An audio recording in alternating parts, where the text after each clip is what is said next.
эл эскербесе тарых көргүн эскерет. Мына бүгүн биз ошол тарыхты эскерип жашап, сыздап, жаңыланайлы деген бир сезим менен жашап атабыз. Бул той өзгөчө той. Дастуркон толу ашказан үчүн азык эмес, жан дүйнө үчүн көнөргү спайлык берген Китеп той бул жолу Барпа айыл аймагына караштуу Үлгү айылынын эли үчүн уюштурулду.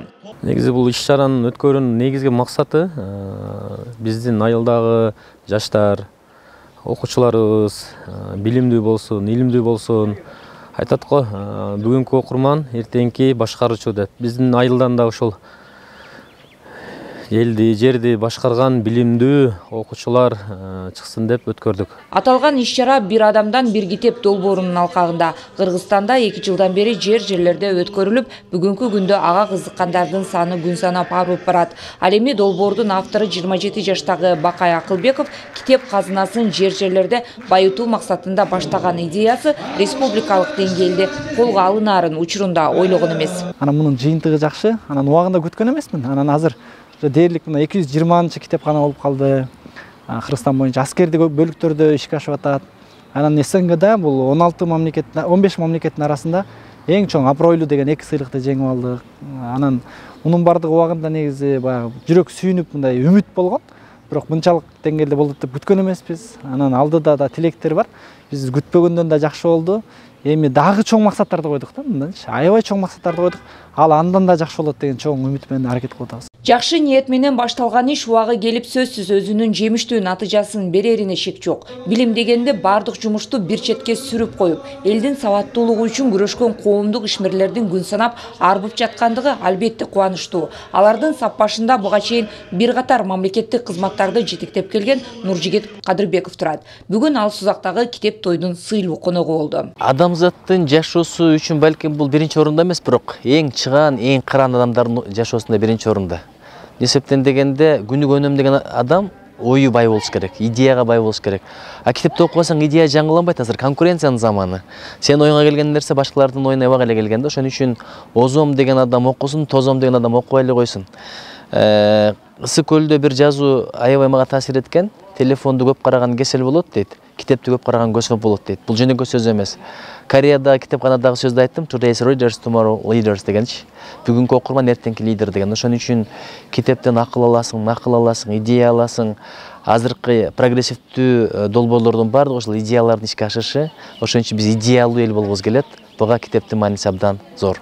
Ал эми билимдүү жаштарга ар дайым мотивация берип, аларды ар тараптуу колдогон жеке ишкерлер да жок эмес. Жалал Абад шаардык кеңешинин депутаты ишкер Түгөлбай Сейдалиев бул иретта китеп тойдун катышуучуларына өзүнүн жакшы ойлорун тартуулоо менен бирге жакында китеп сүйүүчүлөр үчүн чоң бир сынак жарыяланышын кабарлап өттү. Январдын бир орто чендеринде буюрса ошо майга чейинкиде бир 5 китепти кайра-кайра окуп, ошол сыңарына китептерди адамдар өз жашоосуна сиңирсин деген менен сиңирсин деп, биринчиси ошол Вавилондогу эң бай адам, кылычсыз самурай, бир өлкөнүн өнүгүү тарыхы, биз эмнеге муктажбыз.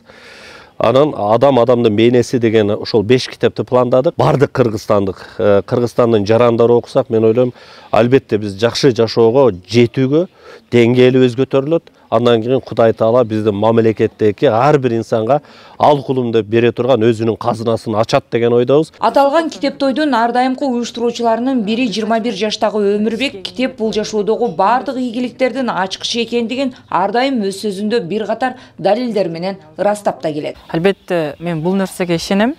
Себеп дегенде, мисалы биз кайсы бир досубуздун абалын сурабай койсок, бизден күнү келип капа болот да, сени сурабай койдуң да. Бирок китептин абалын сурабасак да китеп бизден капа болбойт да. Биз китепке сырыбызды айтпайбыз, бирок китеп ичиндеги бар маалыматты сырын бизге ачат. Эгерде биз туура китепти тандап, туура багытта окуй ала турган болсок китепти, биздин жашообуз үчүн аябай эле бир чоң таасирин, пайдасын тийгизет. Китеп бир учурда дарак болгон, азыр апа-апакай китеп болуп атат да. Демек сыяктуу китеп бизди канчалык деңгээлде жашоого, туура жашоого үйрөтүп, ачып койгонун күнү келгенде байкабай да калабыз. 2 саат аралыгында мындагылар жан дүйнөсүн арулук, тазалык жана билим менен азыктандырышты. Мындай сезим алардын айтылган сөздөрүндө байкалып тургандыгы албетте иш-чара өз максатына жеткендигинен дагы бир жолу кабар берет. Китепти сүйүү, аны окуу жана эң башкысы андан жыйынтык чыгаруу менен коомдун өнүгүшүнө салым кошуу ар бир адамдын мекенге болгон сүйүүсүн далилдейт. Себеби билимдүү инсан гана өз жерине зыян эмес, пайдасы тиери турган кеп. Улкан Кожоева, Чыңгыз Абдыкадыров, Басып калган дейт да. Караңыздар, ошол менен